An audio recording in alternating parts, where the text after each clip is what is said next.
Right now at noon, the Trump administration announces it's withdrawing hundreds of federal immigration agents in Minnesota. And a federal judge temporarily bars federal agents from deploying tear gas against protesters in Portland. Plus, a big surprise in court from the man accused of killing his wife and her dogs in 2024. And later, with less than 2 days before the official start of the Olympic Winter Games, a Team USA flag bearer reflects on her return to the world stage. Your News at Noon starts now.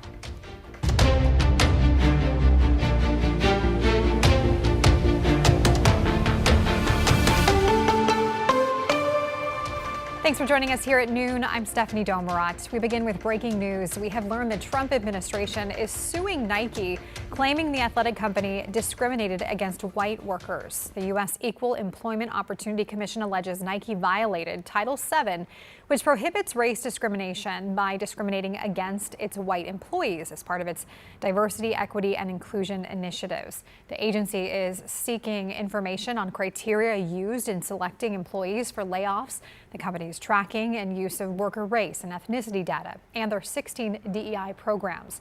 This comes after several large layoffs at the athletic apparel company. We have reached out to Nike for comment, but have not yet heard back.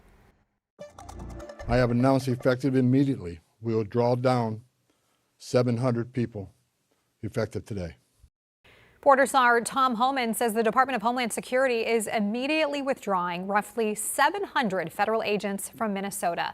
Those agents represent about a quarter of the total number deployed around the state. Homan says the reduction is because state and local officials agreed to cooperate with the administration by turning over arrested immigrants. He did not share which jurisdictions have cooperated. He added that a widespread pullout of Minnesota will only happen after people stop interfering with federal immigration operations. While touting the effectiveness of the operation in Minnesota, Homan did address what he called inconsistencies in the DHS's use of body cameras. We identified a gap in regard to the use of body-worn cameras. Some officers and agents had them, some didn't. That inconsistency was unacceptable. So we moved immediately to prioritize full body cam deployment in the city. The plan is to deploy them nationwide, but it's a priority for the city right now. According to Homan, roughly 2,000 agents will remain in Minnesota after this week's drawdown. Meanwhile, most of Oregon's congressional delegation is demanding Homeland Security withdraw its agents from Oregon altogether. In a letter sent to Homeland Security Secretary Kristi Noem, senators and representatives wrote, quote, "This administration lacks any legal basis to continue its failed campaign of inciting violence in our communities, whether in Oregon, Minnesota, or anywhere else in America." They go on to call for the immediate end to what they call excessive force and withdrawing all agents from Oregon. A federal judge has temporarily banned federal officers at the city's ICE facility from using things like tear gas and pepper balls against protesters in Portland.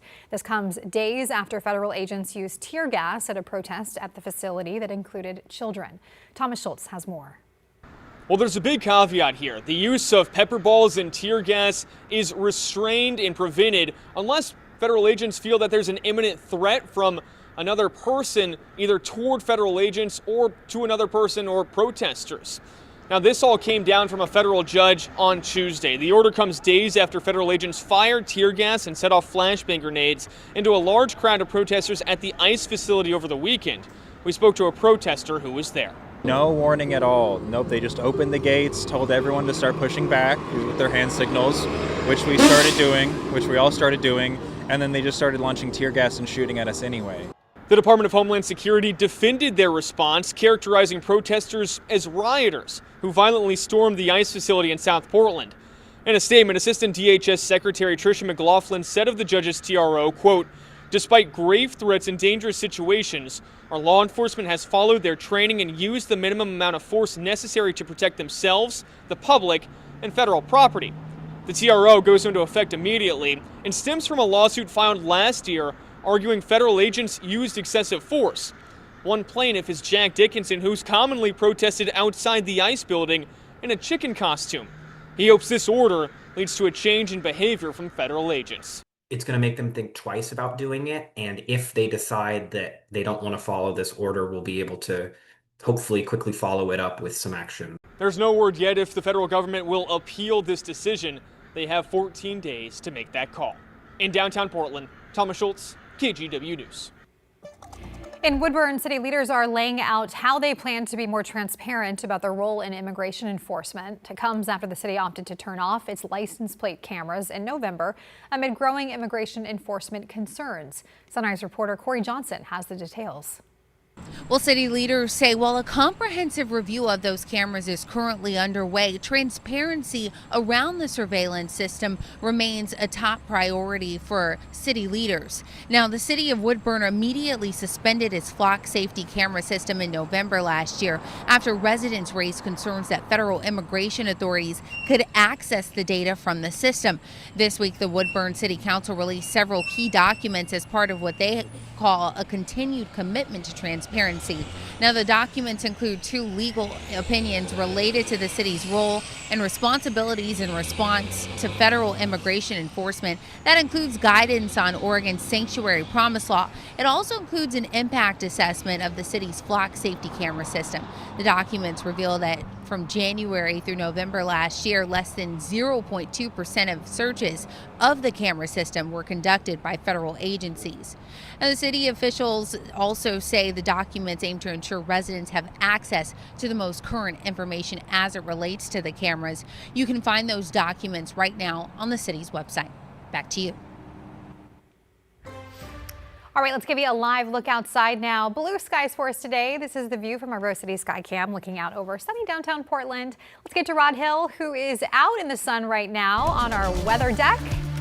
Rada, here we are looking at potentially record. Oh, you look like you're doing your warm, not a rain dance, but a warm dance. That's the warm, sunny dance. Yes. Okay, I like it. Stephanie, I kind of cut you off. For that, I apologize. The record today is 60 at PDX, and growing confidence that we will either tie the record or be a little bit warmer. Wow. And set the record for February 4th. Crazy warm. I'm up here on the sunny KGW weather deck, brought to you by Rick's Custom Fencing and Decking. Just some high cirrus clouds. If you look outside, this is textbook cirrus cloud formation, really thin, wispy stuff, all directions, enjoying gorgeous sunshine. Let's go ahead and show you what the weather models are projecting temperature-wise for the remainder of today. We're in the mid-50s right now. This shows we'll be at 59 at 1 o'clock, shows 59 at 2 o'clock. And I do believe somewhere in there we'll be bouncing up to about 60 or 61 and break that record, stay mainly clear, and drop down to about 50 for your evening at 7 p.m. Now, east winds are still gusty out near the gorge. Tratos Airport's been blowing between 30 and 40 miles per hour. Those winds will be continuing. Could be another record tomorrow, by the way. We'll have that 7-day forecast for you coming up. Wow. All right, Rod, thanks. We'll see you then. New this afternoon, a Brightwood man accused of murdering his wife in 2024 will be going to trial after all. Attorneys for Michael Fournier did not take a plea deal from the Clackamas County District Attorney's Office, as expected during the hearing this morning. Fournier was arrested in November of last year after authorities found the body of his estranged wife, Susan Lane Fournier, in the woods near their home. Susan had recently filed for divorce, citing irreconcilable differences. Sheriff's deputies also say they found 2 dead dogs they believe belonged to her and are working to identify them. Fournier has pled not guilty to murder and animal abuse charges. His trial is scheduled to begin later this month.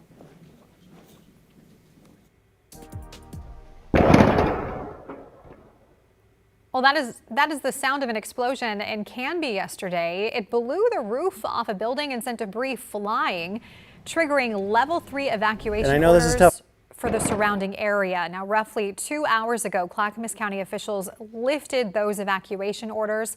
The explosion happened at a metal treatment facility around 3:30 yesterday afternoon. Authorities say 1 person was taken to the hospital with minor injuries. No one else was hurt. The explosion debris pushed the Canby School District to close Trost Elementary School and Baker Prairie Middle School for the day, saying in part, while our school is outside the official evacuation zone and there is no immediate danger to the building, we were particularly concerned for students who walk or bike near the site. And turning to your national headlines this afternoon, officials say there are still no suspects in the search for Today Show anchor Savannah Guthrie's missing mother. They say investigators are continuing to sort through leads. Nancy Guthrie's family reported her missing around noon on Sunday. On Tuesday, sheriff's officials said investigators were working through any data that may be available about her pacemaker. The Pima County Sheriff also mentioned the department is aware of a possible ransom note, but wouldn't go into details. Yeah, I'm not going to get into all that. We are following all leads we have. We are sharing all of our leads with the FBI. They are helping us in evaluating those leads. President Trump also weighing in on Guthrie's disappearance, saying he plans to call Savannah soon. The man convicted of trying to assassinate then presidential candidate Donald Trump on a Florida golf course in 2024 has been sentenced to life in prison. Prosecutors asked for life without parole, saying Ryan Ralph is unrepentant and has not apologized. A defense attorney brought in for today's sentencing had asked for 27 years in prison, noting Ralph is already 60 years old. New numbers from payroll company ADP show private sector hiring slumped last month. They estimate the economy added 22,000 jobs, about half of what experts had predicted. The official government jobs data is delayed until next Wednesday because of the recent partial government shutdown. ADP's chief economist says job creation has been slowing for 3 years, but wage growth has remained stable.